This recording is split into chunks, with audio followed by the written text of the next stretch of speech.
তাওহীদি media, বিশুদ্ধ ইসলামের পথে। তিনি বলেছেন, জানি না আমার প্রশ্নটা অহেতুক হবে কিনা, হলে ক্ষমা করবেন। আমাদের রাসূল সাল্লাল্লাহু আলাইহি সাল্লামের নামের শেষে সাল্লাল্লাহু আলাইহি ওয়াসাল্লাম, নবীদের ক্ষেত্রে আলাইহিস সালাম, সাহাবীদের ক্ষেত্রে রাদিয়াল্লাহু আনহু, নারী সাহাবী হলে রাদিয়াল্লাহু আনহা, হাসান এবং হুসাইনের ক্ষেত্রে রাদিয়াল্লাহু আনহুমা, এবং সাধারণ যারা তাদের ক্ষেত্রে রাহিমাহুল্লাহ। এরকম ডিফারেন্স আসলে কী কারণে হয়ে থাকে? যাই হোক, ভাই মোহাম্মদ, আপনাকে ধন্যবাদ জানাচ্ছি।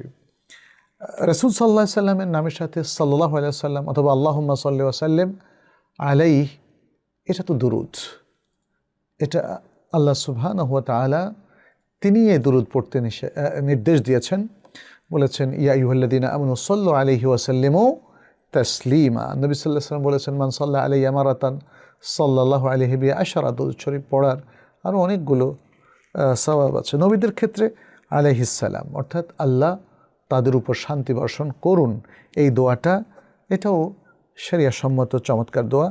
সাহাবীদের ক্ষেত্রে যেহেতু আল্লাহ সুবহানাহু ওয়া তাআলা নিজেই বলেছেন রাদিয়াল্লাহু আনহুম ওয়া রাদু আনহু, সাহাবারা আল্লাহর প্রতি সন্তুষ্ট, আল্লাহও তাদের প্রতি সন্তুষ্ট। ফলে একক সাহাবীর ক্ষেত্রে রাদিয়াল্লাহু আনহু, দুজন হলে রাদিয়াল্লাহু আনহুমা, যেমন হাসান হুসাইনের ক্ষেত্রে।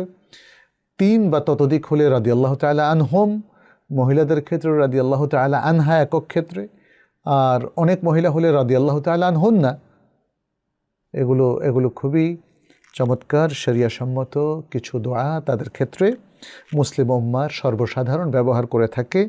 আর যারা নবীও নন, সাহাবায়ে কেরামও নন, তাদের ক্ষেত্রে রাহিমাহুল্লাহ যদি পুরুষ হয়, রাহিমাহাল্লাহ যদি নারী হয়, তারপরে রাহমাতুল্লাহি আলাইহি, এভাবে করা যেতে পারে, কোনো সমস্যা নেই।